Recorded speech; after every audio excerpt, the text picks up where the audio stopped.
Carl, obviously, first round shared the points. How do you sort of sum up last week and what have you worked on this week? Yeah, look, it was a good, positive start.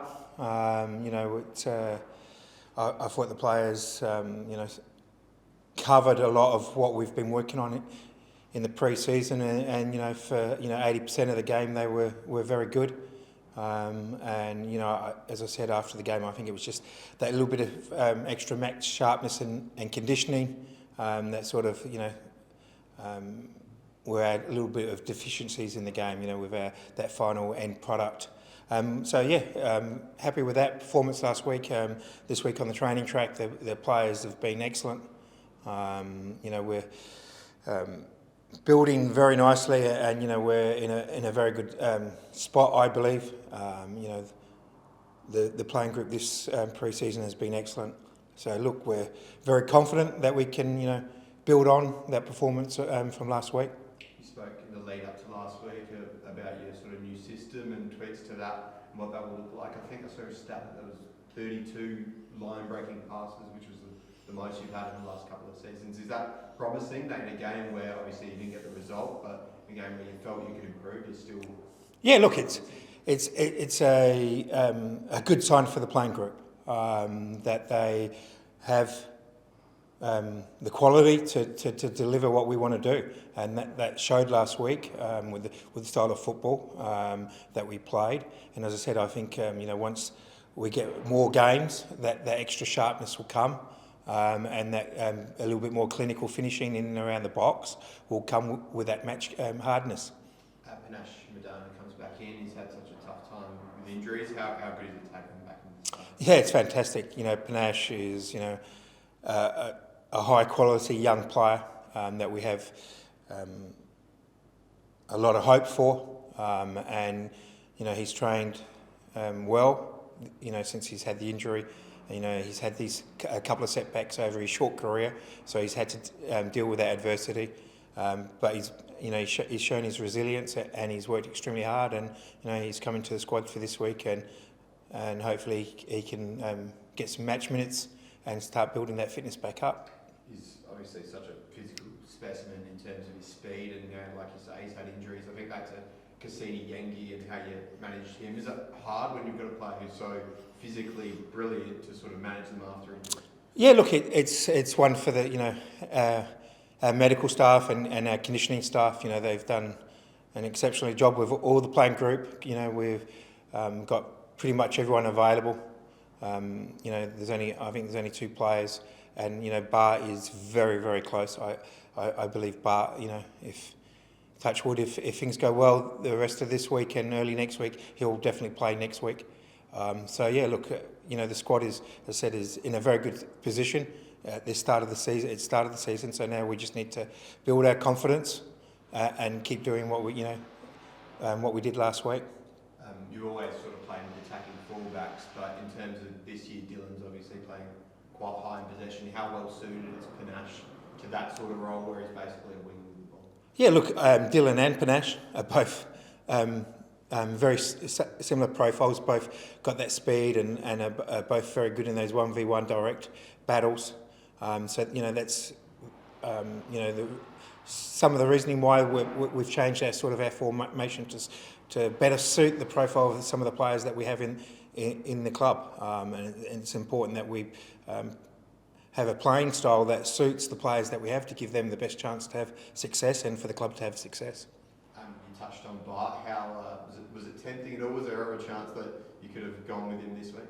Yeah, there was a big chance we could have gone with him this week, but we give him that extra full week.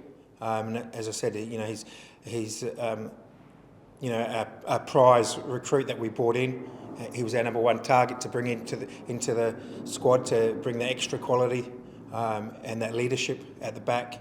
He's a big player for us. So as I said, he's done everything right this week, and beginning next week, if he ticks those boxes, he'll definitely play next week.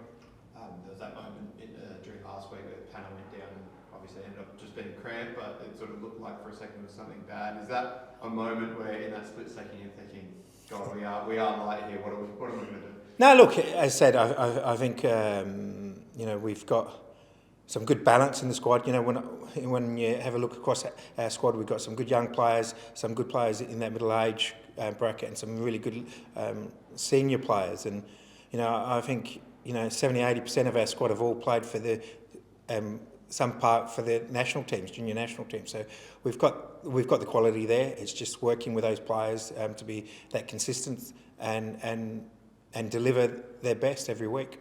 The Wanderers, obviously, Mato is the standout name in terms of headlines. How will it be for, like you say, a young team to come up against a guy of such quality and such experience? Yeah, look, their whole team have got some good quality players in their whole team, and it's just not going to be the one player. It's football these days. It requires all your players to play well for you to get the win. He had some really good movements and touches last week. So it's something that we're going to have to be mindful of the areas that he works in. They've got some really other good quality attacking players as well that we have to be very mindful of. Whenever there's a marquee that's a big name, there's always extra eyes on the Heskey cam, the Del Piero cam back in the day. Is there sort of a different thing you have to look at as a coach when you're coming up against a player like that, not to focus too heavily on someone that everyone else is going to focus on? Yeah, look, as I said, it's important for us to focus on how they play and how we can stop them from playing. We know the areas that he wants to work in, and it's important that we limit his space and time on the ball so he can't, cause too much issue for us, and that's going to take a collective performance from our whole team. Also, there's another game tonight. Are you going to get the chance to watch your assistants in action? Yeah, all three of them are playing tonight, so it's going to be an interesting day tomorrow for them. They've already booked the massages for tonight for after the game, so yeah, it'll be. I'll sit with all the boys in the hotel, and we'll have a good watch with a smile on our faces, I reckon. So yeah, it would be good for the players, some of the players that haven't seen these boys play and see their quality. Who do you reckon's got the best chance of nutmegging Ronaldinho?